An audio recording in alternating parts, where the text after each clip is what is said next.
Iran को लेके बड़ा अपडेट हमारे सामने आ रहा है और इस अपडेट के बाद क्या कुछ बदलने वाला है मध्य पूर्व में और मध्य पूर्व के कारण पूरी दुनिया में क्या चर्चाएं शुरू हो सकती है। ईरान ने कहा है कि हम इजराइल पे धावा बोलेंगे, हम प्लानिंग कर रहे हैं। किसने बोला है?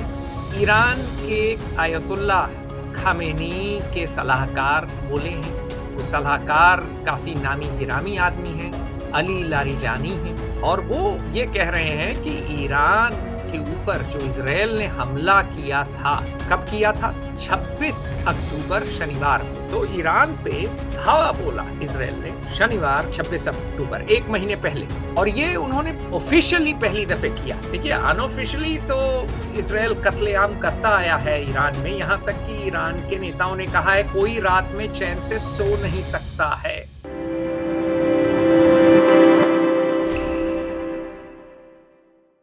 नमस्कार, मैं हूं प्रदीप और आप देख रहे हैं फेयर ऑब्जर्वर हिंदी। आज बात करेंगे मध्य पूर्व यानी कि मिडिल ईस्ट में ईरान, हिजबुल्लाह, हमास और इजराइल के मुद्दों पे।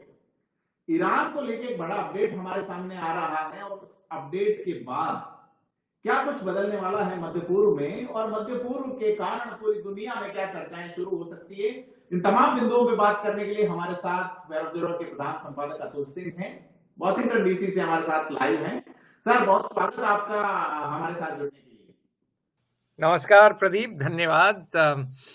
आज रविवार 24 नवंबर 2024 के दिन, मेरा दिन आपकी रात, हम लोग बात कर रहे हैं।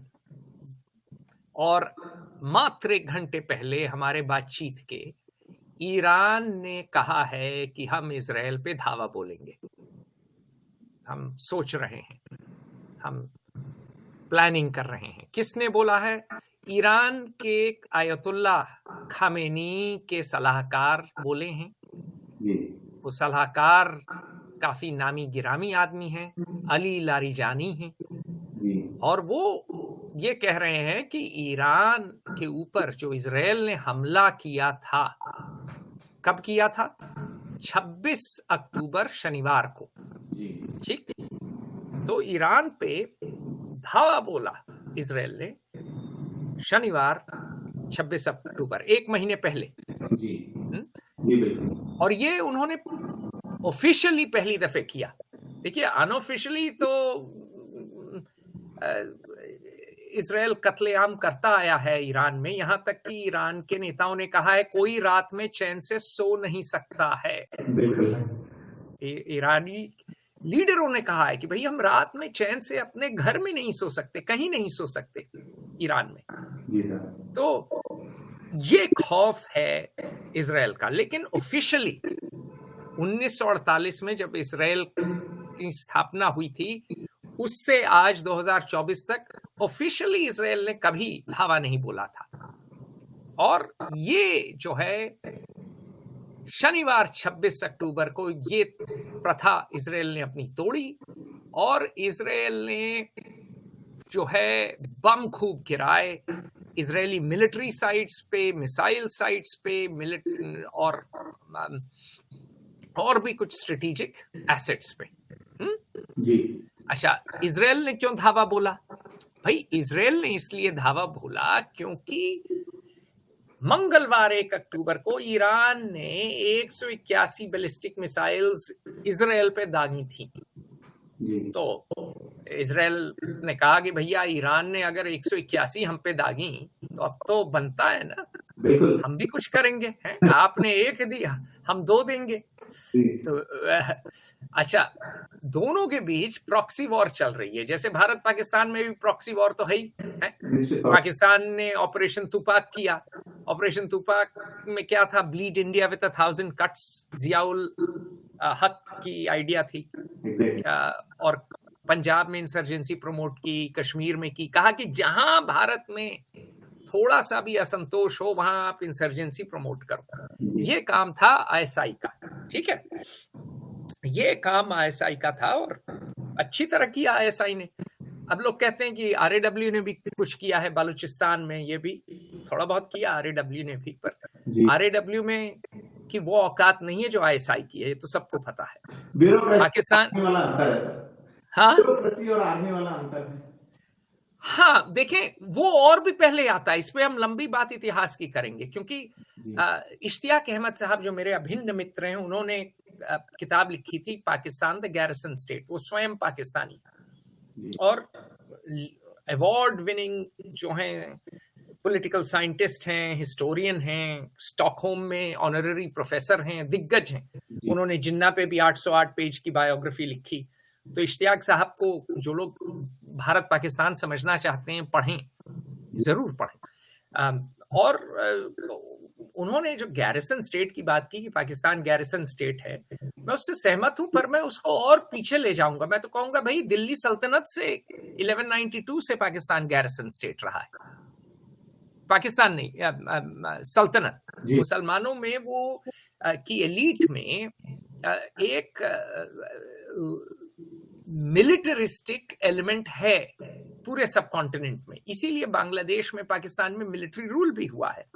ठीक है, और भी कई कारण हैं, मॉडर्न कारण भी हैं, लेकिन हम बात करेंगे आज इसराइल पाकिस्तान की, sorry Israel, Iran, Hezbollah, Hamas, बाकी अरब देशों की। तो मैंने जिसको बताया अभी 1 घंटे पहले धमकी दी है सलाहकार ने आयतुल्लाह खमेनी के कि हम इसराइल के खिलाफ कुछ करेंगे, और या चेतावनी दी है, धमकी नहीं। ये क्यों की है? क्योंकि शनिवार 26 अक्टूबर को इसराइल ने बम गिराए थे। इसराइल ने शनिवार 26 अक्टूबर को क्यों गिराए थे? क्योंकि मंगलवार 1 अक्टूबर को ईरान ने 181 बैलिस्टिक मिसाइल लॉन्च की थी। ये प्रॉक्सी वॉर अब खत्म हो गई है। अब ये नया दौर है, ईरान और इसराइल अब ओपन कॉन्फ्लिक्ट में, और हो न हो खुल्लम खुल्ला है। जैसे है ना, खुल्लम खुल्ला प्यार करेंगे हम दोनों, तो अब है खुल्लम खुल्ला जंग करेंगे हम दोनों, है प्यार मोहब्बत के दिन पीछे। ठीक, अच्छा, अब ये क्यों हुआ? क्रोनोलॉजी क्या है भाई? इजराइल ने ईरानियन कॉन्सुलेट को दमास्कस में बॉम्ब किया था। दमास्कस सीरिया का कैपिटल है। बहुत से सीनियर ऑफिशियल्स उसमें मारे गए। ये उन्होंने किया सोमवार 1 अप्रैल को। ठीक, तो फिर ईरान ने क्या किया? ईरान ने कहा कि भाई हमारी एक्सिस ऑफ रेजिस्टेंस में एलाइज हैं, हम उनको मोबिलाइज कर देते हैं, उनको संगठित कर देते हैं। और उन्होंने इजराइल से जुड़ा हुआ जहाज, पानी का जहाज, हवाई जहाज नहीं, एक शिप MSC एरीज जो है वो हथिया ली, और उन्होंने जो है स्ट्राइक्स उनके एलाइज ने इजरायली टेरिटरी पे किया शनिवार 13 अप्रैल को। अच्छा, इजराइल का एक्सिस ऑफ रेजिस्टेंस क्या है? वो शिया ग्रुप्स हैं, इस्लामिक रेजिस्टेंस है इराक में, पॉपुलर मोबिलाइजेशन फोर्सेस हैं, सीरिया की सरकार है, लेबनान का हिजबुल्लाह है, और यमन का हूथी है, वो भी एक तरह की शिया है। ठीक, लेकिन उसमें कभी कभी कुछ सुन्नी भी हैं, जैसे हमास, और कुछ फलस्तीनी ग्रुप, क्योंकि ईरान उनको सपोर्ट देता है, बाकी लोग नहीं देते। बड़ी अहम बात है। तो ज्यादातर शिया है, पर कुछ सुन्नी भी हैं।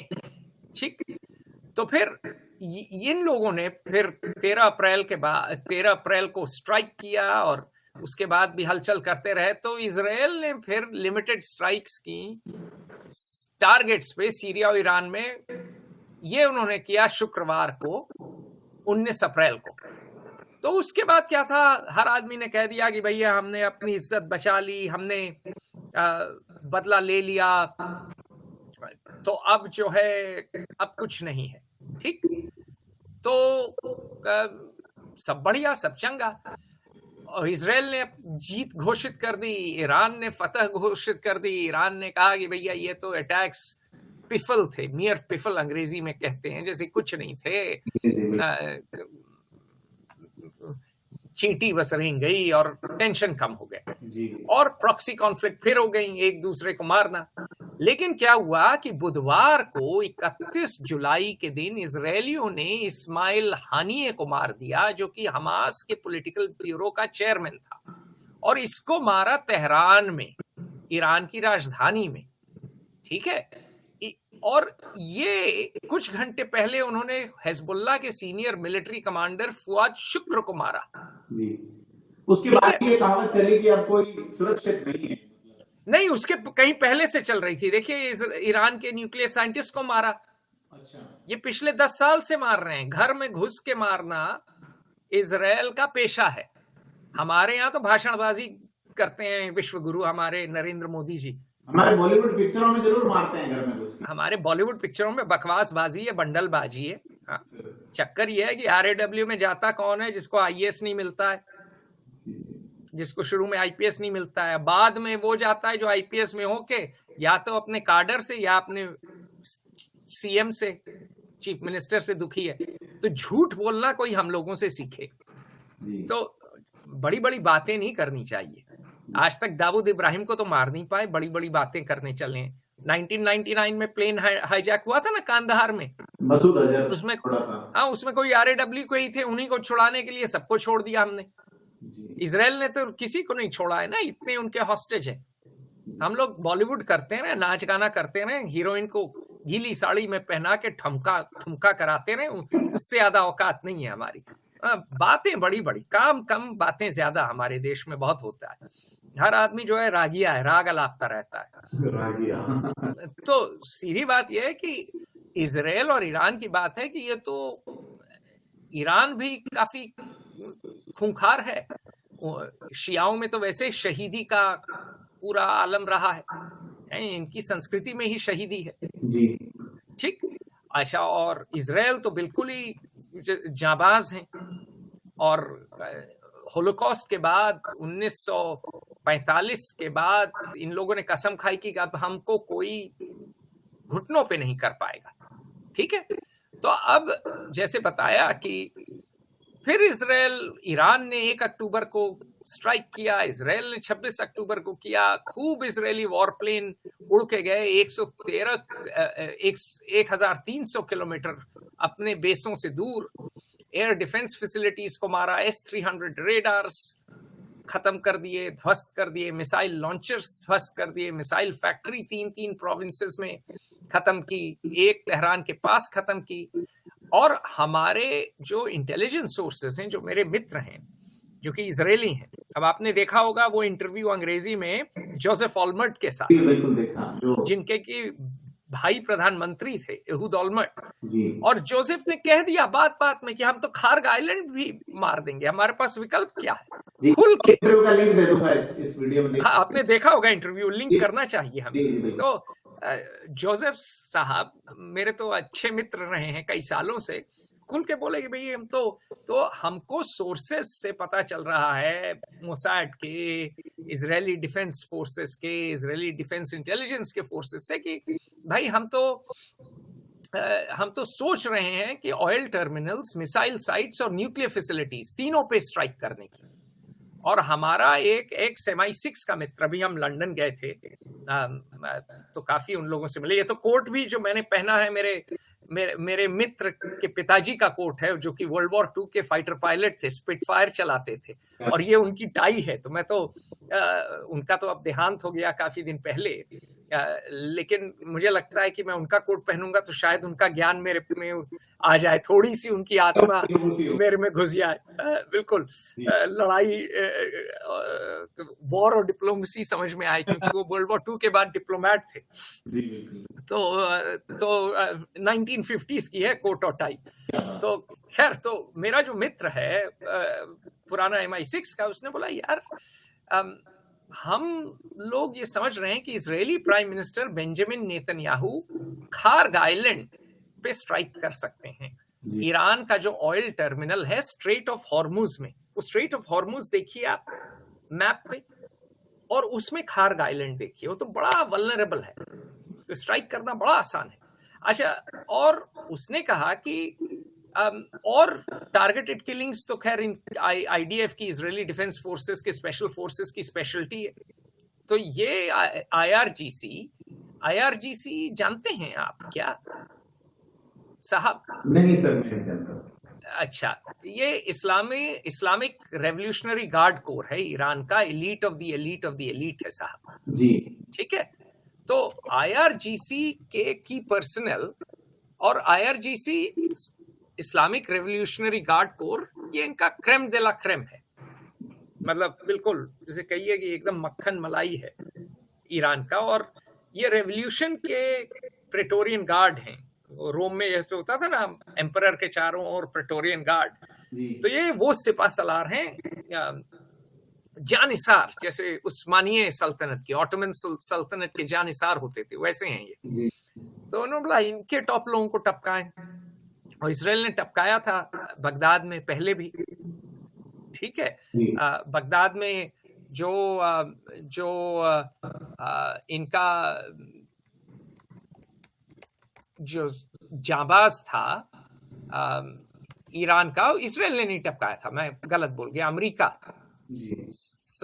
कासिम सुलेमानी को टपकाया था, पर उसमें शायद इसराइल का भी हाथ रहा हो, इंटेलिजेंस का, राम जाने। पर यह है कि पहले भी टारगेटेड किलिंग्स हो चुकी हैं, इसराइल हो सकता है IRGC के टॉप लोगों को मारे, तो कई विकल्प हैं। लेकिन की बात यह है कि इसराइल की सरकार एक लड़ाई चाहती है ईरान के साथ। क्यों? क्योंकि ये मान के चलती है कि ईरान इसराइल को खत्म करना चाहता है। तो बेंजामिन नेतन्याहू को समझना बड़ा जरूरी है। क्यों? क्योंकि ये बड़े लड़ाकू प्रधानमंत्री हैं, ये सैरत मत्काल जो टॉप कमांडो यूनिट है उसमें सर्व किए हैं। हमारे प्रधानमंत्री की तरह नहीं है, हमारे नेताओं की तरह नहीं है। हमारा तो कोई नेता फौज से नहीं है, न राहुल गांधी गए, न अरविंद केजरीवाल, न नरेंद्र मोदी, न ममता बनर्जी, किसी का दूर दूर तक फौज से कोई लेना देना नहीं है। किसी के परिवार में भी कोई फौज में नहीं गया, और इसराइल में तो हर आदमी फौज में जाता है, और ये तो सैरत मत्काल के हैं। अच्छा, इनका भाई कौन था? इनका भाई एंटेबे में जो कमांडो हुई थी, इनका भाई उसका कमांडर था, ठीक है। इनका भाई मारा गया, ठीक है। तो जोनाथन नेतन्याहू कहते हैं उसे, योनाथन नेतन्याहू, योनी उसका निकनेम था। जैसे बेंजामिन नेतन्याहू का निकनेम बीबी है,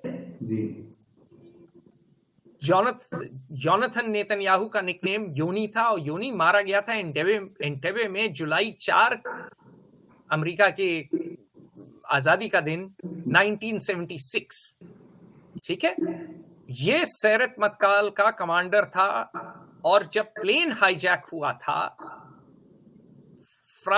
इसराइल से फ्रांस आ रहा था, और फिलिस्तीनी और जर्मन मिलिटेंट्स ने उसको ले लिया था। ग्रीस में उसको रुकाया, फिर लिबिया रुकाया, फिर युगांडा ले गए। तो इन्होंने हमारी तरह हॉस्टेज नहीं छोड़े। ऑपरेशन थंडरबोल्ट, ऑपरेशन थंडरबोल्ट, जिसमें ये थे,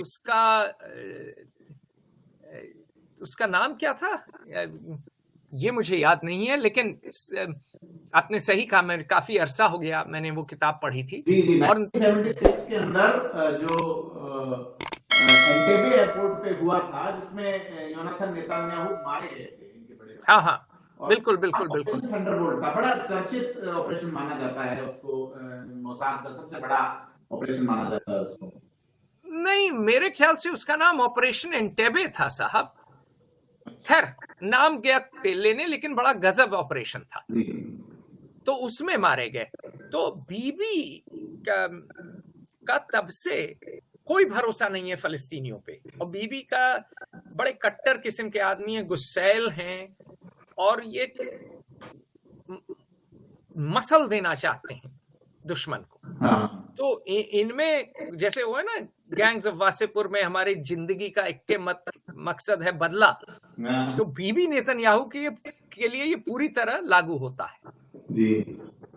भाई मारा गया इनका एंटेबे में, और ये खुद सैरत मत्काल के हैं, टॉप कमांडो रहे हैं, खुद जो हैं ये शुरू से इन्होंने पीस प्रोसेस भी जब हुई थी अराफात और राबीन की, yitzhak rabin और यासर अराफात की, तो इन्होंने उसका विरोध किया था। कुछ कहते हैं इन्हीं का हाथ था उकसाने में, भाव इतना कि बाद में किसी ने मार डाला। खैर, ये काफी राइट के आदमी हैं, और ये धीरे धीरे अपने करियर में और राइट गए हैं। ये फार राइट के सपोर्ट पे टिके हुए हैं। इनके कैबिनेट में ऐसे लोग हैं जो कि बिल्कुल ही कट्टर हैं, जो बेन गुइर की तरह। ठीक है, अब मैं इजरायली राजनीति में नहीं जाऊंगा, लेकिन काफी जो है फार राइट मिनिस्टर हैं इनकी कोalition कैबिनेट में। अच्छा, दूसरी चीज याद रखें, इजराइल में क्या है, हमारे यहाँ क्या है, first pass the post system है। इसका मतलब क्या कि अगर किसी कंस्टिट्यूएंसी में 10 कैंडिडेट हैं और सब में वोट बढ़ गए, किसी को अगर 33% वोट भी मिले तो वो बन गया एमपी, भले ही 67% लोगों ने उसके खिलाफ वोट दिया। हमारे यहाँ first past the post system है जो ब्रिटिश पार्लियामेंट का है ना। लेकिन वहां है प्रोपोर्शनल रिप्रेजेंटेशन जो कि आया यूरोप से। क्यों? क्योंकि अधिकांश जो सेटलर्स थे वो आए थे यूरोप से, अश्केनाजी थे, उन्होंने यूरोपियन सिस्टम लाया इजराइल में।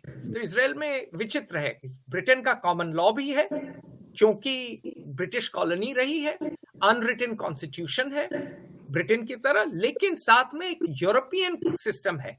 तो इसका मतलब यह कि पार्टियों में बढ़ते हैं सीटें, तो किसी पार्टी को 3% वोट मिले उसे 3% सीट मिलेंगी, किसी को 7% उसको 7% सीट। तो अब आप समझ सकते हैं कि बहुत पार्टी हैं और फार राइट की सीटें क्यों बढ़ रही हैं, क्योंकि जो लोग ज्यादा रूढ़िवादी हैं उन यहूदियों के बच्चे ज्यादा होते हैं, 6-7 बच्चे होना आम है। और जो सेकुलर एलीट है इजराइल की, 1-2 बच्चे, 3 बच्चे, तो उनके बच्चे ही ज्यादा नहीं होते। तो अल्ट्रा नेशनलिस्ट और अल्ट्रा ऑर्थोडॉक्स ज्यूइश पार्टीज का प्रभुत्व बढ़ा है और बीबी नेतन्याहू इन्हीं के सपोर्ट पे टिके हुए हैं प्रधानमंत्री के पद पे।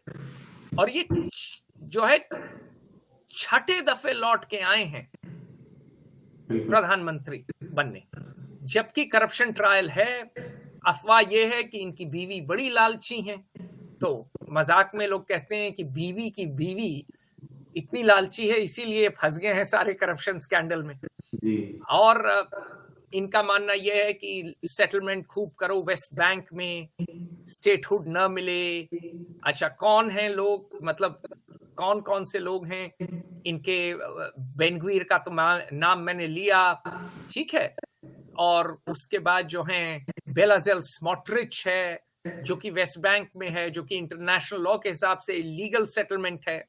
देखिए, हमने कश्मीर में कोई सेटलमेंट नहीं बनाया, बल्कि कश्मीर से कश्मीरी पंडित मार के भगा दिए गए। हमने 370 जरूर हटाया मोदी जी के साम्राज्य में और अमित शाह जी के साम्राज्य में, लेकिन दोनों लोगों ने, न मोदी न शाह, किसी भी सिख, हिंदू, कश्मीरी ब्राह्मण, कोई भी अलग प्रांत के लोग को वहां बसा पाए। देखिए, बड़ा अंतर है। इजरायलियों ने क्या किया कि वेस्ट बैंक में धीरे धीरे, पहले ईस्ट यरूशलेम में बसाए, वेस्ट बैंक में बसाए, तो जमीन पे कब्जा करते आ रहे हैं। ये फार राइट के लोग हैं, इंटरनेशनल लॉ के हिसाब से ठीक नहीं है।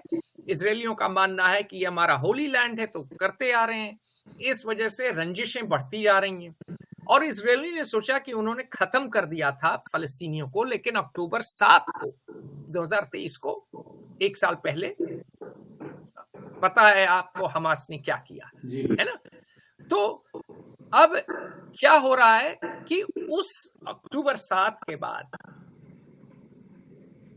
इजराइल ने धावा बोल दिया और अगले ही दिन हिजबुल्लाह ने रॉकेट चालू कर दिए।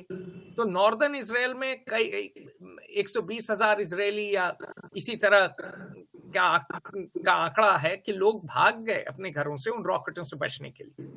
तो इजरायली जो हैं, पहले जो है गाजा पे धावा बोले, उन्होंने बेइंतहा लोगों को जो है मारा हमास को खत्म करने के चक्कर में। और उसके बाद उन्होंने इस साल, कुछ साल पहले, अब इन्होंने हिजबुल्लाह पे भी धावा बोल दिया है ईरान में। हिजबुल्लाह पे भी धावा बोल दिया है लेबनान में ऑपरेशंस चल ही रहे हैं। अब आप देखिए, कल ही बीबीसी पे, ठीक है, खबर आपने पढ़ी होगी, ठीक, क्या हुआ कल? क्या हुआ कि भाई इजरायली मिसाइल स्ट्राइक ने सेंट्रल बेरूट में 20 लोगों को मार दिया। क्योंकि हिजबुल्लाह वालों को मारने के चक्कर में गेहूं के साथ घुन भी पिस रहा है जी।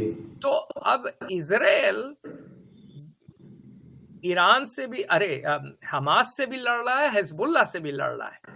हूथियों ने पहले ही हमास के सपोर्ट में आपका बाबल मंडप बंद कर दिया था। इन्होंने कुछ जहाजों पे हमला किया, इन्होंने कुछ जहाज कब्जा भी कर लिया। तो पता चला कि वो आप देखिए चोक पॉइंट क्या है। चोक पॉइंट है एक सुएज कनाल, वहां से जहाज आता है। अंग्रेजों ने बनाया क्यों था? इंडिया पहुंचने के लिए, एशिया पहुंचने के लिए। ठीक, तो फिनिश गुड्स आते थे सुएज से और रॉ मटेरियल जाता था इंडिया से। ठीक, तो लेकिन वो सुएज के बाद निकल के मैप देखिए, वो नीचे आता है ना? आप मैप देखे हैं?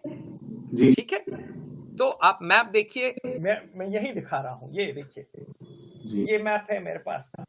ये सुएज से नीचे आके रेड सी होते हुए फिर यहाँ एक और चोक पॉइंट है यमन के बगल में, जहां की हुथी हैं इधर जी, और वो मिसाइल स्ट्राइक कर रहे हैं जी। तो ये उन्होंने बंद कर दिया है। ये है हॉर्न ऑफ अफ्रीका। ठीक, ये है एरिट्रिया, इथियोपिया, सोमालिया। तो साहब आप मैप पे देखिए ध्यान से कि जब इन्होंने ये बंद कर दिया बाब-एल मंडब, तो जहाजों को घूम के जाना पड़ा अफ्रीका से। तो हूथियों ने हंगामा किया, वहां यूएस फ्लीट भी है, इंडियन नेवी भी पहुंच गई, क्योंकि भाई सबको तिजारत में घाटा हो रहा है ना। लंबा आप जाएंगे तो तेल लगेगा, टाइम लगेगा। तो ये पूरी लड़ाई चल रही है, लेकिन अब तक लड़ाई नॉन स्टेट एक्टर्स से थी। नॉन स्टेट एक्टर मतलब कि जैसे जिहादी ऑर्गेनाइजेशन हो गए, नॉन स्टेट एक्टर है। हिजबुल मुजाहिदीन हो गया, नॉन स्टेट एक्टर है। लश्कर तैयबा हो गया, नॉन स्टेट एक्टर है। स्टेट एक्टर क्या है भैया? स्टेट एक्टर हुआ ईरान हो गया, सऊदी अरेबिया हो गया, पाकिस्तान हो गया, इराक हो गया, चाइना हो गया, रशिया हो गया। स्टेट एक्टर है। जैसे रशिया और यूक्रेन की लड़ाई दो स्टेट्स की लड़ाई है। स्टेट्स मतलब कि दो देशों की लड़ाई है। अब तक लड़ाई क्या थी कि इजराइल लड़ रहा था 3H के साथ, हमास, हिजबुल्लाह और हूथी। अब ईरान भी आ गया है अखाड़े में। ठीक, अच्छा, ईरान के आने से एक बहुत बड़ी चिंता हो गई है सारे अरब दुनिया के राजाओं को। तो अरब स्ट्रीट और अरब पैलेस, अरब सड़क और अरब महल का फासला दूर होता जा रहा है। क्यों? क्योंकि अरब के नेता इजराइल के साथ समझौता कर बैठे। फलस्तीनियों को इजरायलियों ने तो सताया, लेकिन सारे अरब पड़ोसियों ने उनके साथ धोखा दिया। पड़ोसियों ने नहीं, सारी अरब दुनिया ने उनके साथ धोखा दिया। अब देखिए जॉर्डन में तो फिर भी उनका हाल ठीक है, लेकिन सीरिया में तो शिया हाफिज अल अस्साद राज करता है। उसने तो बेरहमी से क्लस्टर बॉम्ब गिराए, जो कि इजराइल ने भी नहीं गिराए। ठीक, बाकी ने तो 1973 के बाद, यौम किपुर वॉर के बाद समझौता कर लिया कैंप डेविड जाके। उनकी मिलिट्री डिक्टेटरशिप ने ये तय कर लिया कि भाई अगर हमको पैसा मिलेगा, ठीक, तो हम लड़ाई नहीं करेंगे। अमेरिका ने कहा लो जी पैसे, और अब लड़ाई बंद। अब आप चुम्मा चाटी कर लो, अब आप दोस्त हो, लवर हो, धन लो और बदलो। ठीक है। और गाजा पहले इजिप्ट के पास था साहब, 67 तक गाजा इजिप्ट से गया इजराइल के पास।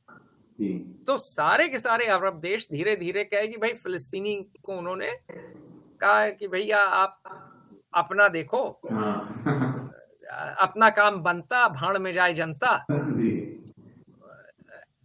डोनाल्ड ट्रंप की जब पिछली जो है पिछली प्रेसिडेंसी थी, तो इब्राहिम अकॉर्ड्स कर लिए यूएई ने, ठीक है, मोरक्को ने भी। उसमें क्या था, इजराइल को रिकॉग्नाइज कर लिया, और इजराइल की उम्मीद थी कि सऊदी भी करेंगे। लेकिन ये जो है सऊदी अब जो है फलस्तीनियों का हश्र देख के नहीं कर पा रहे हैं, क्योंकि अरब पैलेस को लगता है कि जनता हमारे खिलाफ ना उठ खड़ी हो, क्योंकि कहें कि ये तो भैया जूडस, क्रिश्चियन ट्रेडिशन में था ना जूडस, जो कि 13 चांदी के सिक्कों के लिए बिक गया था जी, है ना। तो सबसे बड़ी चीज यह है कि उनको तो आ गया है कि खौफ, तो वो अब, हालांकि ईरान का साथ वो बिल्कुल नहीं दे सकते, क्योंकि उनको ईरान शिया सुन्नी डिवाइड है, लेकिन अब क्या है कि शिया सुन्नी डिवाइड से ज्यादा उम्मा की बात आ गई, सारे मुसलमान एक हैं, थियरी में तो है ना जी बिल्कुल। तो उनको फलस्तीनियों के साथ कम से कम हमदर्दी दिखानी पड़ेगी, हो ना हो, क्योंकि उनकी जनता को हमदर्दी है, नहीं तो जनता उनको महल से मार भगाए। अरब अपराइजिंग्स 2 का खौफ है अरब दुनिया में अभी। ये मुझे कई अरब दोस्त बता चुके हैं। मेरा एक दोस्त तो रियाद में कंसल्टेंट है इस समय, तो बताता है कि हालात बिल्कुल ही जैसे दूध होता है ना, उबाल के पास होता है, तो दूध जो है बिल्कुल उबल रहा है मिडिल ईस्ट में। मिडिल ईस्ट हाँ उबल रहा है, बस नहीं भगोने से छलका नहीं है, उफना नहीं है हमारे यहाँ पे, उफन जाना, उबल के बाद जब वो उफन के बाहर गिर जाता है, वो वाली कंडीशन आनी है। वो हो सकता है आ जाए। तो अब सऊदी अरेबिया ने, अब यहाँ और मजेदार हो जाती है, अमेरिका ने क्या किया है कि इजराइल का साथ दिया है। हालांकि बाइडेन साहब थोड़ा बहुत नाराजगी जताए हैं, बोले हैं बीबी को कि दुराचारी व्यभिचारी बोल, सॉरी इतना मत बन अत्याचारी। बीवी ने बोला है बुढ़ाऊ चुप। बीवी ने वैसे ही जो बाइडेन के साथ व्यवहार किया है जैसे दुर्योधन ने भीष्म पितामह के साथ किया था। तो बीवी ने कहा है कि जो है बुड्ढे की फर्क पैदा है मैनू है, मैं तो करूंगा चीर हरण। तो बीवी जुटा हुआ है एक द्रौपदी नहीं कई द्रौपदियों का चीर हरण करने में। तो अब चक्कर यह है कि भीष्म पितामह जो है हाथ पांव फैला के बैठे हैं, कुछ कर ही नहीं पा रहे। अच्छा, अब बीबी का यार आ रहा है ऑफिस में, डोनाल्ड ट्रंप, उसने जो है जेरूसलम इनसे ट्रांसफर करवा दी, नहीं इन्होंने की थी कैपिटल ट्रांसफर टेल अवीव से जेरूसलम, पर उसने अपना आशीर्वाद दे दिया था। उसकी खुद लड़की यहूदी है, जैरेड कुशनर जूइश है, उसका दामाद, उसको बड़ी हमदर्दी है इजराइल से। तो अब जो है बीबी नेतन्याहू शायद गाना गा रहे हैं, ऊपर वाला अपना यार जीत अपन की पक्की। बिल्कुल सही बात है। तो वो बिल्कुल मदमस्त हाथी की तरह हो रहे हैं। ये आप तो बता रहे हैं कि अरब की जनता और अरब के महल, हाँ ये जो आ रहा है कि महल इसलिए चिंता में है कि सत्ता हाथ से न चली जाए, और बिल्कुल उधर नेतन्याहू पे भी भ्रष्टाचार और ये चीजें आरोप लग रही है, तो वो भी चाह रहा होगा कि युद्ध चलता रहे तो ये दुकान। बिल्कुल बिल्कुल बिल्कुल बिल्कुल वो भी चाह रहा है। तो अरब के महल चाहते हैं कि भाई भगवान शांति कर लो, क्योंकि हमारा शिया जो दुश्मन है वो मतलब सड़क में हीरो बना बैठा है, उसकी लोकप्रियता बढ़ती जा रही है, क्योंकि वो इजराइल को अभी भी मिडिल ईस्ट में बहुत से मुसलमान क्रूसेडर स्टेट समझते हैं, क्योंकि क्रूसेडर स्टेट बने थे, याद करिए आप मिडिल एजेस में यूरोप से क्रूसेडर आए थे, जेरूसलम पे कब्जा किए थे, और जेरूसलम गिरा कब था? 1187 में गिरा था, सलाहुद्दीन एक कुर्द ने जीता था जेरूसलम। धर्म युद्ध का नाम दिया जाता है क्रूसेड। हाँ धर्म युद्ध ही था। और 1187 में जेरूसलम गिरा, और 1191 में 1187 में जेरूसलम गिरा, और 1191 में मोहम्मद घोरी एक तुर्की फौज लेके आ गया था हिंदुस्तान। 4 साल लगे थे जी। और 5वें साल में तराई की दूसरी लड़ाई में तुर्कों ने दिल्ली सल्तनत बना लिया उसके बाद। तो मिडिल ईस्ट और हिंदुस्तान काफी जुड़ा हुआ है।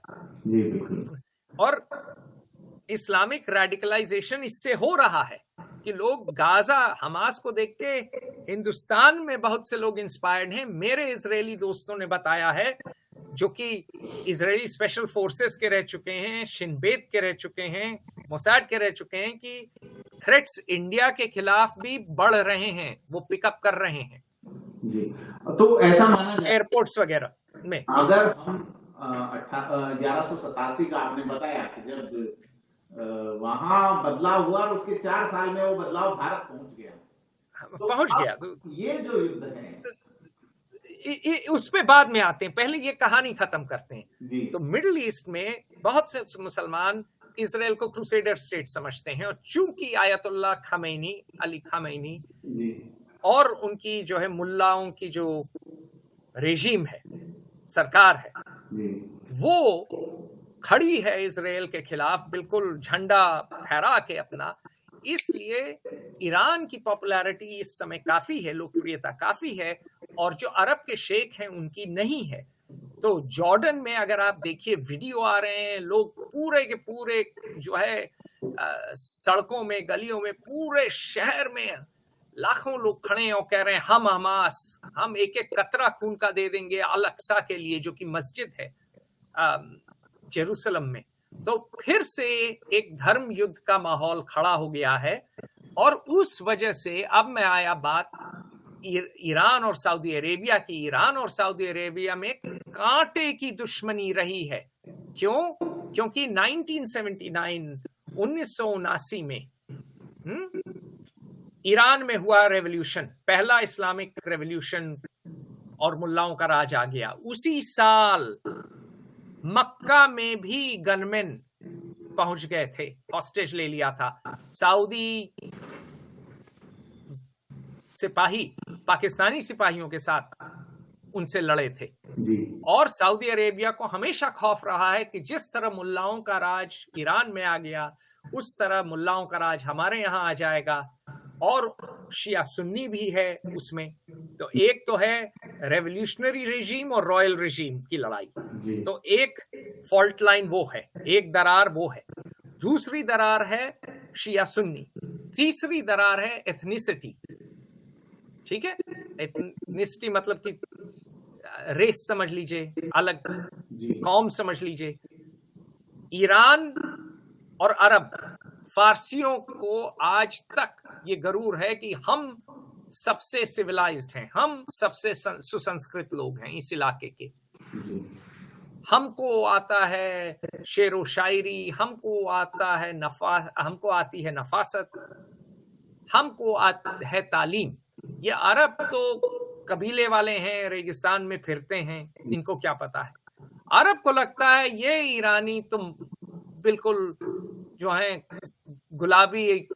गुलाबी अंग्रेजी और जलेबी लॉजिक में बोलता हूं ना, तो ये बिल्कुल गोल गोल घुमा घुमा के बोलने वाले फरेबी लोग हैं, मुंह में राम बगल में छुरी। तो दोनों में बड़ी दुश्मनी है। तो 3 दरारें हैं, पहली रॉयल और रेवोल्यूशनरी रेजीम्स की, दूसरी शिया सुन्नी रिलीजन की। तो पहली मान लीजिए पॉलिटिकल, दूसरी मान लीजिए रिलीजियस, और तीसरी मान लीजिए एथनिसिटी की, अरब और ईरान। ठीक, तो वो दरार बहुत गहरी है, बहुत चौड़ी है, उसको पाटना बहुत मुश्किल है। लेकिन उसके बावजूद ईरान और सऊदी अरेबिया में चीनियों ने समझौता करा दिया मार्च 2023 में। क्या बात है। क्यों कराया? क्योंकि भैया एक जमाने में सबसे बड़ा इंपोर्टर ऑयल का होता था अमेरिका। फ्रैंकलिन डेलानो रूजवेल्ट ने डील ही तो यही की थी ना इब्न सऊद ने, बिल्कुल साढ़े नाल रहोगे तो ऐश करोगे। बोला कि तुसी अपना जिस तरह मर्जी राज चलाओ, 80 को तेल दो। और बाद में हुआ कि तेल आप डॉलर में खरीदो। लेकिन अब क्या है कि अमेरिका एनर्जी एफिशिएंट है, सॉरी एनर्जी सफिशिएंट है। एनर्जी एफिशिएंट तो बिल्कुल नहीं है यहाँ, मतलब एनर्जी जिस तरह पानी की तरह तेल बहाते हैं, लेकिन इनके पास नेचुरल गैस है, तेल है। तो अब इनको जरूरत ही नहीं है सऊदी अरेबिया की।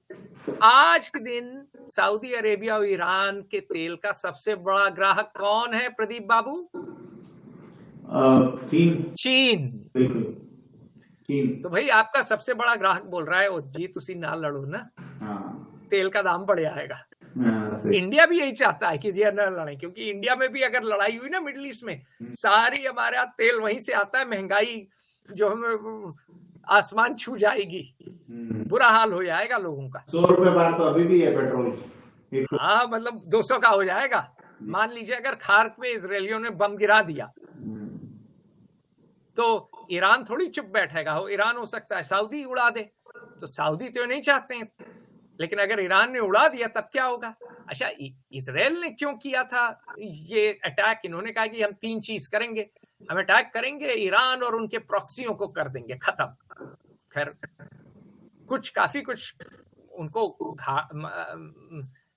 कुछ उनको नुकसान पहुंचाया, लेकिन खत्म तो नहीं कर पाए हैं। खत्म करना बहुत मुश्किल है। 1982 में जो है भी इन्होंने कोशिश की थी, आपको याद है? नहीं मुझे ध्यान नहीं है सर। अच्छा, तो 1982 में इन्होंने लेबनान पे चढ़ाई की थी, सदर्न लेबनान में। उस समय पैलेस्टाइन लिबरेशन ऑर्गेनाइजेशन होता था, आपको याद होगा यासर अराफात का। जी बिल्कुल, यासर अराफात भारत आए थे और इंदिरा गांधी और उनके बीच जो हुआ था। बिल्कुल बिल्कुल। तो ये इन्होंने तब किया था जब अबू निदाल ऑर्गेनाइजेशन के लोगों ने श्लोमो आर्गोव, जो कि इजरायली एम्बेसडर थे यूके को, उनको मारने की कोशिश की। उस समय भी एक फार राइट लीडर हुआ करते थे मेनाशम बेगिन, वो इरगुन गैंग के होते थे, इरगुन गैंग 1948 के पहले। तो ये बाबूजी प्रधानमंत्री थे और इन्होंने बोला कि हम एक जो है एक pro Israel Maronite Christian government वहां इजराइल में लगा देंगे। तो सीरिया से लड़ाई हुई, जो है पीएलओ को तो इन्होंने भगा दिया, लेकिन उसके बाद हिजबुल्लाह पैदा हुआ। तो हालांकि वो लड़ाई जीत गए एक तरह से 82 में, लेकिन उनकी टैक्टिकली बड़ी अच्छी गई लड़ाई। पहले ही दिन उन्होंने मतलब एयरक्राफ्ट सारे उड़ा दिए। ग्लेन काल का आपने वीडियो देखा होगा। ग्लेन काल हमारे सह लेखक हैं, CIA से रिटायर किए हैं। आपने उनका इजराइल वाला वीडियो भी देखा है? FO एक्सक्लूसिव में देखा है। हाँ, FO एक्सक्लूसिव में, तो वो भी लिंक कर दीजिएगा। लेकिन तो मजेदार चीज है कि टैक्टिकली तो सब कर दिया, एयरक्राफ्ट शूट डाउन कर दिए, लोगों को टपका दिया, पीएलओ को मार भगाया, लेकिन पता चला शुंभ को मारा लेकिन निशुंभ पैदा हो गया, हिजबुल्लाह। तो स्ट्रेटेजिक ऑब्जेक्टिव अचीव करना कि आप सबको खत्म कर दीजिए बड़ा मुश्किल है। तो ये मतलब प्रॉक्सी सबको खत्म करना तो मुश्किल है। फिर इन्होंने सोचा कि हम ऐसी मिलिट्री वो करेंगे कि हम बाकी सब लोग हमारे साथ दोस्ती कर लेंगे। और फिर इन्होंने सोचा कि अगर हमने ईरान को टाइट किया तो सऊदी अरेबिया नॉर्मलाइज कर लेगा डिप्लोमेटिक रिलेशंस। अच्छा, इजरायलियों का सोचना गलत नहीं था, लेकिन पासा उल्टा पड़ गया। क्यों पासा उल्टा पड़ गया? क्योंकि सऊदी अरेबिया को लगा कि भैया जनता में तो फलस्तीनियों के लिए हमदर्दी है, ठीक है, जनता को लग रहा है कि भाई देखो फलस्तीनी बेचारे मारे जा रहे हैं, उनका जेनोसाइड हो रहा है, कोई बेरहमी से मार रहे हैं इजरायली, ठीक है। हमास ने बहुत बुरा किया, हमास तो है ही टेररिस्ट ऑर्गेनाइजेशन, बदमाशों की। उन्होंने मारा 1400 लोगों को मार दिया बेरहमी से, कोल्ड ब्लड में। अंग्रेजी में कोल्ड ब्लड बड़ा अच्छा एक्सप्रेशन है। तो उन्होंने ठंडे खून के साथ कत्लेआम किया और बड़ा दुर्व्यवहार किया, बर्बरता के साथ पेश आए। लेकिन अब क्या है कि आप भी बम गिरा रहे हो, आपने कई हजार मार डाले। तो अब लोगों की हमदर्दी होता क्या है, कौम के हिसाब से होती है। आप देखिए, मैं कई ऑटो लिया लखनऊ में, सारे मुसलमान बात कर रहे थे फलस्तीन की, हिंदू नहीं बात करेगा। क्यों? क्योंकि होता यह है कि भाई आपका दिल धड़कता ज्यादा है अपने लोगों के लिए, ये स्वाभाविक है। तो देखिए, कोई मुसलमान कश्मीरी पंडितों की बात नहीं करता। नहीं करता। अब लखनऊ का ऑटो वाला फलस्तीनियों की बात कर रहा है, ये नहीं कहेगा कश्मीरी पंडितों के साथ बुरा हुआ। मजेदार चीज है। हाँ। ठीक, हिंदू हमेशा बात करेगा कश्मीरी पंडितों की, वो भूल जाएगा आर्मीनियों में क्या हुआ, भूल जाएगा नगोर्नो काराबाग भूल जाएगा, वो भूल जाएगा गाजा में क्या हो रहा है, क्योंकि भाई ये प्रवृत्ति है, भाई ये हमारी ह्यूमन कंडीशन कह लीजिए, हमारी मानवीय स्थिति है। खैर, तो अब चक्कर ये है कि जनता के दिल में तो हमदर्दी है, तो अब मोहम्मद बिन सलमान, उनका सबसे बड़ा इंसेंटिव क्या है, प्रलोभन क्या है? गद्दी पे बने रहे वो, बस वो नहीं चाहते कि सिंहासन उनके नीचे से हिले।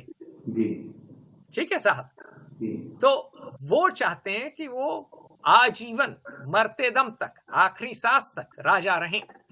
अभी युवराज है, असल में तो राजा वही है। तो लेकिन अब इस लड़ाई की वजह से अब 1 साल मौन व्रत रखने के बाद इन्होंने कहा कि जो हो रहा है गाजा में वो ठीक नहीं है, जो वेस्ट बैंक में हो रहा है वो ठीक नहीं है। वेस्ट बैंक में भी काफी मारपिटाई बीच बीच में चल रही है, सेटलर्स मार रहे हैं। तो अब चक्कर ये है कि सऊदी अरेबिया ने फिर कहा कि भाई हमको ईरान से बना के रखना है, हम नेगोशिएट करें। अगर हम इजराइल के साथ बिस्तर में घुस गए तो हमारी बीवी जो है अरब जनता, वो स्वीकार नहीं करेगी कि इजराइल हमारी रखेल रहे। तलाक तलाक तलाक जी। और हमारा महल चला जाएगा, बीवी महल से हमको निकाल देगी। महल सबको प्यारा होता है, नौकर चाकर सबको प्यारे होते हैं। देखिए आईएएस वालों से पूछे, वो 4 नौकर आज तक कॉलोनियल बंगला नहीं दे पाए जी। हर जिले में ऐसे बैठते हैं जैसे कि राजा हो। तो मोहम्मद बिन सलमान क्यों अपना $300 मिलियन का यॉट देगा? शायद उससे भी ज्यादा का हो। हाँ। शातो ओन करता है वो पेरिस के पास, है बूजीवाल के पास। वो कोई साधु संत है कि वो सब छोड़ के हिमालय आके विपासना करने लगेगा? ना जी ना। तो वो अपनी गद्दी पे फेविकॉल लगा के बैठेगा जी। ठीक है। तो अब चक्कर ये है कि धीरे धीरे क्या हो रहा है कि सऊदी जो हैं कह रहे हैं कि पैलेस्टीनियन स्टेटहुड हो, वो जो है एशिया, तो अक्टूबर 3 को दोहा में एशिया कोऑपरेशन डायलॉग समिट में ईरानियन प्रेसिडेंट भी आए। जीसीसी है उनकी, आप जानते होंगे गल्फ कोऑपरेशन काउंसिल, उसमें भी अब ईरान से बात चल रही है। तो अब मजेदार चीज ये हो रही है कि अब अंग्रेजी में कहावत है ना, wheels with in wheels, wheels with in wheels चल रही हैं। ठीक, तो सऊदी अरेबिया क्या चाहता है? सऊदी अरेबिया चाहता है कि ईरान का पावर कम हो। ईरान का पावर लड़ाई से बढ़ रहा है जनता में जी। वो चाहता है कि भाई इजराइल पीस कर ले, शांति कर ले फलस्तीनियों के साथ। ठीक है, तो हम भी शांति कर लेंगे, क्योंकि मोहम्मद बिन सलमान चाहता है यूएई की तरह इजराइल से डील करना, पर अपने जनता के डर के मारे नहीं कर रहा है जी। अच्छा, ट्रंप के जीतने के बाद क्या हो गया है कि इजरायलियों का ये मानना है कि अगर हमने इजराइल की इकोनॉमी खत्म कर दी तो इन मुल्लाओं की सरकार गिर जाएगी 2 साल में जी। कई मुझे बोलते हैं क्यों, औरतें खिलाफ हैं। हाँ। आप देखिए, अभी एक ईरानी औरत यूनिवर्सिटी में अपने कपड़े उतार के, उसको हिजाब नहीं पहनी थी या कुछ किसी ने आपत्ति की, उसने वस्त्रों में घूम रही थी। हाँ, तो बिल्कुल प्रोटेस्ट में बोली अब मैं सभी उतार देती हूँ, क्या करोगे? तो गुस्सा तो बहुत है। ईरान में महिलाओं में है, ईरान में युवाओं में है, नौकरी नहीं है ईरान में। फिर ईरान में भी मुल्ला ऐसा नहीं है कोई दूध के धुले हैं, चोरी कर ही रहे हैं, जबकि 2-3 पीढ़ी पहले उन्होंने एक अच्छी स्वतंत्रता देखी है। ठीक है, लेकिन क्या है ना कि अब क्या है ना, 79 के बाद सत्ता, देखिए सत्ता मुंह में खून लग जाती है जी। सत्ता मिलने से सत्ताधारी को मुंह में खून लग जाता है। अब हम तो जानते हैं हमारा आईएएस तो अभी भी लूट रहा है, अंग्रेज चले गए कलेक्टर, लेकिन अभी भी कलेक्ट कर रहा है ना घूस जम के भाई। तो मुल्ला क्यों नहीं करेगा, उसके हाथ में सत्ता है। इसीलिए अकाउंटेबिलिटी बहुत जरूरी है सत्ताधारी आदमी की, तभी उस पे कुछ नियंत्रण रहता है। मुल्लाओं पे तो कुछ है ही नहीं, निरंकुश हाथी की तरफ फिर रहे हैं। फिर ईरान में एथनिसिटी का भी चक्कर है कि भाई जो लड़की शुरू में मारी गई थी वो कुर्दिश थी, कुर्द थी, तो ईरान में कर्डिश माइनॉरिटी है, वो नहीं चाहती है ईरान की सियासत। फिर अजेरी हैं, वो शायद मिलना चाहें अजरबैजान से। भाई अफवाह तो यही है ना कि इजरायली स्पेशल फोर्सेस अजरबैजान से ऑपरेट करते हैं, नॉर्दर्न ईरान में आते हैं, ठीक। फिर बालूची हैं, वहां भी इनकी पाकिस्तान से मुठभेड़ होती है, क्योंकि बालूची भी नाखुश हैं, क्योंकि वो शायद अपना एक ग्रेटर बालूचिस्तान चाहते होंगे जो कि ईरान और पाकिस्तान का मिल के हो। तो आप समझ रहे हैं कि इजराइल का भी सोचना ठीक है एक तरह से कि अगर हमने इस समय स्क्रू घुमाया तो ईरान न सिर्फ घुटनों के बल हो जाएगा पर टूट जाएगा, और न सिर्फ घुटनों के बल हो जाएगा पर टूट भी जाएगा जी।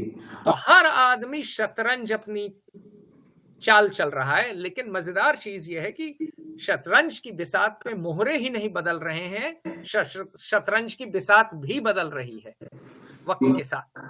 बिल्कुल सर, जैसे हमने एक चीज छोड़ दी बीच में, आपने कहा बाद में करेंगे।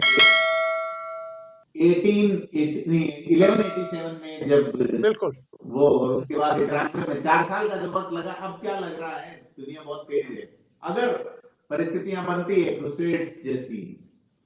देखिए, मैं तो भारत आया था और मैंने फौजियों को भी बोला, मैंने आईपीएस वालों को भी बोला, मैंने आईएएस के भी लोगों को बोला, मैंने आईएएस के भी लोगों को बोला, मैंने अपने मित्रों को बोला जो नेता हैं, मैंने बोला कि भारत में गाजा से इंस्पायर होके कश्मीर उबल सकता है। और देखिए जम्मू में तो आग लग गई है जी।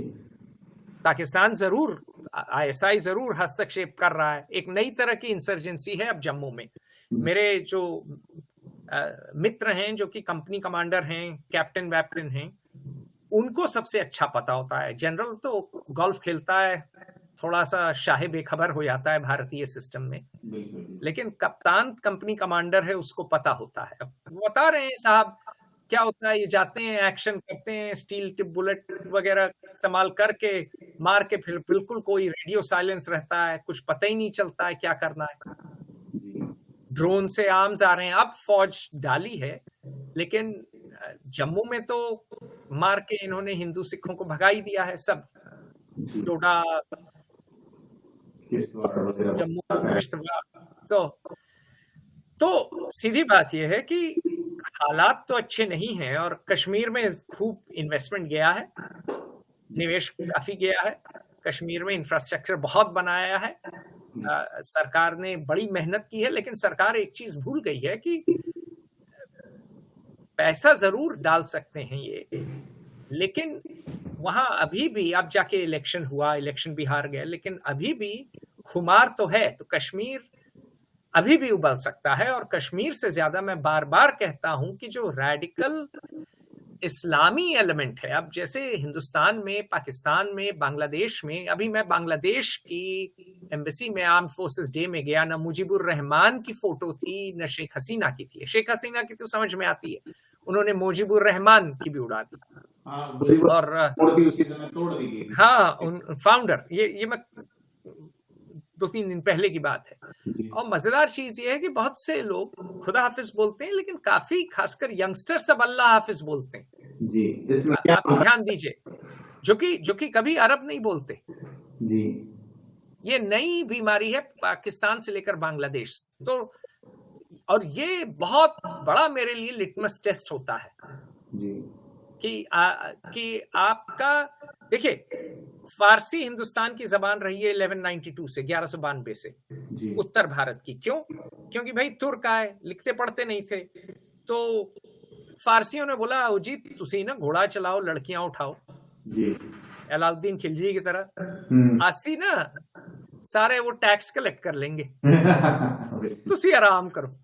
तो और फारसी वैसे भी माने जाते थे सोफिस्टिकेटेड, वैसे भी जो है ब्यूरोक्रेट्स थे, क्योंकि उन्होंने एम्पायर चलाया था, ब्यूरोक्रेसी उनको आती थी। अब्दुल फजल और फैजी बाद में मुगल एम्पायर के टाइम भी, मुगल साम्राज्य के समय भी अकबर के खासम खास थे।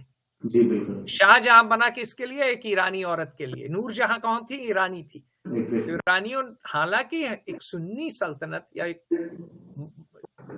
दिल्ली सल्तनत और मुगल एम्पायर, मुगल साम्राज्य और दिल्ली सल्तनत, हालांकि दोनों सुन्नी थे, लेकिन शिया ईरान की जबान थी,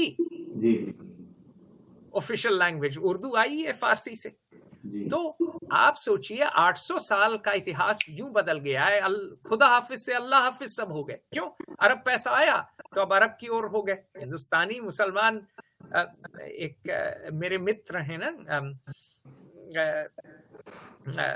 पाकिस्तान से हैं, पश्तून हैं, कहते हैं ये लोग हमका तुमका है, ये लोग नकली मुसलमान हैं, क्योंकि असली मुसलमान कौन है? अरब है, तुर्क है, ईरानी है।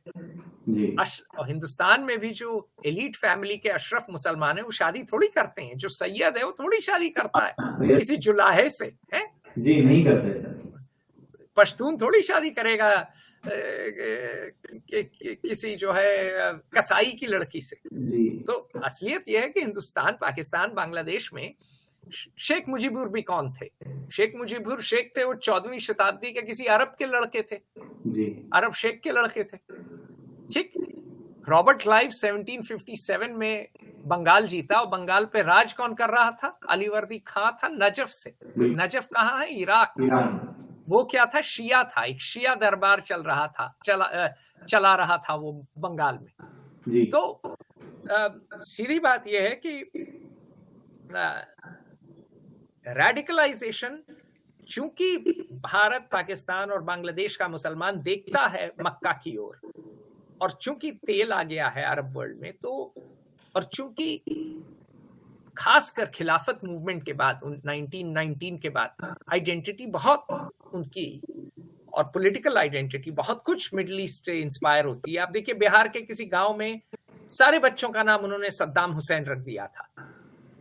तो भाजपा के आने के बाद हुआ क्या है कि उनमें एक खुमार तो है कि हमारे साथ अत्याचार हो रहा है, और भाजपा के कुछ भाषणों ने, खासकर प्रधानमंत्री के कुछ भाषणों ने नाराज तो किया है मुस्लिम समुदाय को। ठीक। तो खुमार है, साथ में वो इंस्पायर हो रहे हैं, साथ में आईएसआई ने रूट्स बनाए हैं।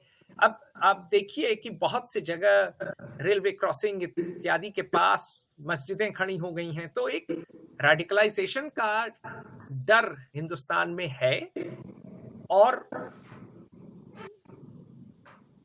इंसिडेंट हिंदुस्तान में भी हो सकते हैं। मैंने तो कहा है कि लड़ाई कभी हुई तो हमें बहुत बड़ा खतरा है फिफ्थ फ्रंट का। मेरे वो 5 फ्रंट वॉर वाले में बात भी मैंने की थी, वो अलग से बात करेंगे कि अगर चाइना ने सिर्फ ट्रूप्स खड़े कर दिए बॉर्डर पे, लड़े भी ना, हमको तो डिप्लॉय करने पड़ेंगे ट्रूप्स। पाकिस्तान अगर चढ़ गया तो फिर तो वहां तो खुल्लम खुल्ला लड़ाई होगी। आप हमारे सी दोनों कोस्ट वो भी वल्नरेबल हैं, और मोसाड के लोगों ने कहा आपका मान लीजिए 1% रेडिकलाइज्ड है 200 मिलियन में से 2 मिलियन, 2 मिलियन में से 1%, 2 मिलियन कितना हुआ? 20 लाख। 20 लाख। उसमें से 1% मान लीजिए कुछ कर सकता है। ठीक, वो हो गया 20,000। 20,000 लोग अगर आपके पावर पॉइंट उड़ाने लगे, ट्रेन स्टेशन में बम रखने लगे, शहर के पानी में जहर डालने लगे, तब तो आप बिल्कुल टूटने के कगार पे आ जाएंगे ना जी। और रेडिकलाइजेशन चिकन्स नेक में तो हो चुका है। आप देखिए जो चिकन्स नेक जो कि इंडिया के नॉर्थ ईस्ट को कनेक्ट करता है, वहां आप गाड़ी चलाइए, फ्राइडे के दिन जाइए, शुक्रवार के दिन। एक आर्मी कमांडर साहब बोल रहे थे कि वहां गाड़ी चलाना फ्राइडे को नामुमकिन है जी। तो एक क्लैश ऑफ सिविलाइजेशंस किताब है सैमुअल हंटिंगटन की, मेरे पीछे ही पड़ी हुई है। ठीक पीछे, ठीक है। जी। तो उसमें बात की थी, तो थोड़ा सा दौर तो आ ही गया है क्लैश ऑफ सिविलाइजेशंस का, पूरी तरह नहीं, क्लैश ऑफ कल्चर्स का तो आ ही गया है जी। तो यह जो घटनाक्रम है वो मिडिल ईस्ट से लेके ईरान, इराक, इजराइल, फलस्तीन, हमास, हिजबुल्लाह सभी में चल रहा है। और उथल पुथल, सऊदी अरेबिया, सऊदी अरब, तो शेख राजा या महल वाले अपना महल बचाना चाह रहे हैं, सुल्तान अपनी सल्तनत बचाना चाह रहा है, जनता सोच रही है धर्म की अपील लेके कुछ अलग ही तरीके से। तो इन सारे बिंदुओं पे खासा लंबी बातचीत हुई है सर। नहीं, एक और चीज भूल गया मैं, पाकिस्तान में शिया सुन्नी में भी खिटपिट है जी। अभी मैं इसी और पाकिस्तान में 2 दिन पहले एक बड़ा अटैक हुआ है अफगानिस्तान की सीमा के पास में, तो वही 15% शिया और बाकी सुन्नी वाला मामला है पाकिस्तान के अंदर। देखिए, शिया सुन्नी वाला मामला तो अफगानिस्तान में भी है, तालिबान टिका के हजारों को मार रहे हैं जो कि शिया हैं जी, जिनका ईरान समर्थन कर रहा है जी। और पाकिस्तान में अलग बालूची को दिक्कत है इस्लामाबाद से, पश्तून को भी दिक्कत है इस्लामाबाद से। डुरांड लाइन तो कभी अफगानियों ने मानी ही नहीं है। जी बिल्कुल ठीक।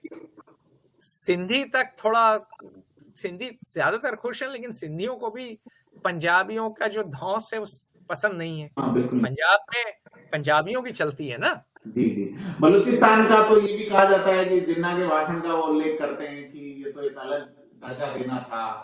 अब राम जाने वो, नहीं बिल्कुल बात सही है, लेकिन बात यह है कि पाकिस्तान को एक ही चीज तो इकट्ठा रखी है, पाकिस्तान। मुसलमानों का पाकिस्तान है वो, पाक जगह है मुसलमानों के लिए। तो अगर पाकिस्तान फटने वाला होगा ना, तो उसके लिए एक ही विकल्प है, हिंदुस्तान पे हमला।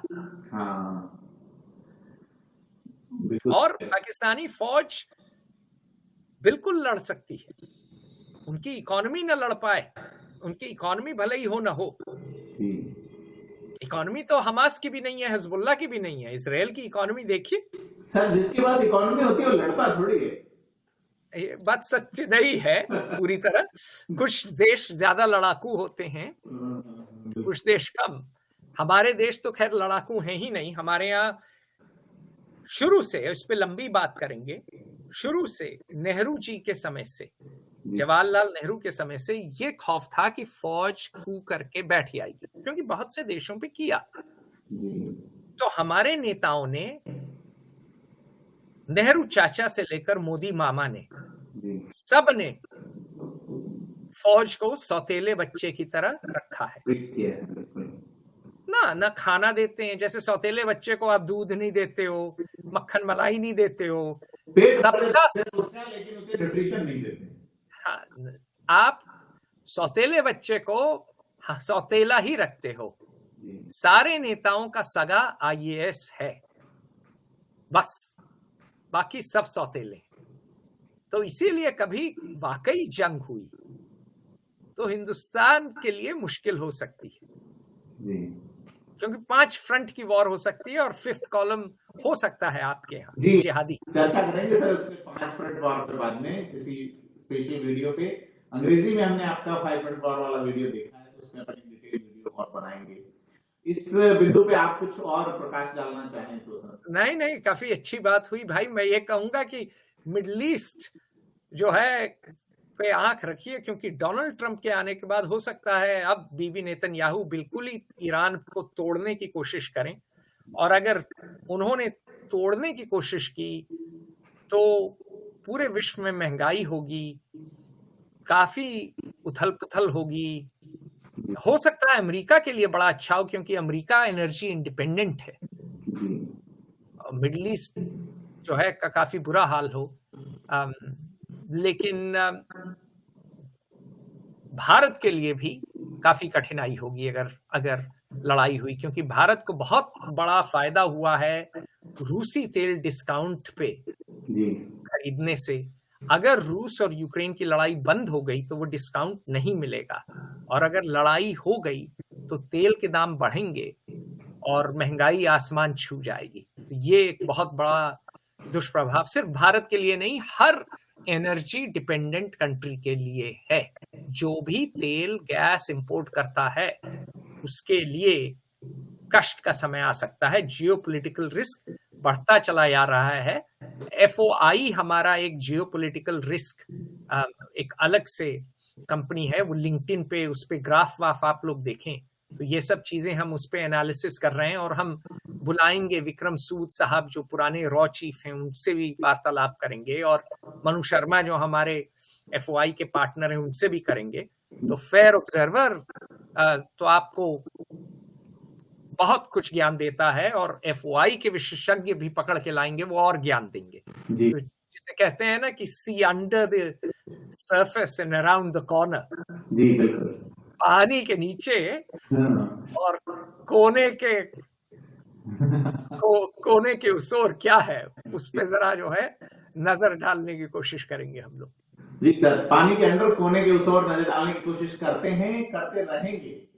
अतुल सर ने हमें आज खासा समय दिया, और विषय शुरू हुआ अरब देशों से, इजराइल से, हिजबुल्लाह से, बेंजामिन नेतन्याहू, ठेठ अमेरिका में ट्रंप की बात हुई, और भारत में क्या खतरे आसन्न हैं, और इन खतरे आसन्न होने में चीन, पाकिस्तान और बांग्लादेश का भी जिक्र हुआ।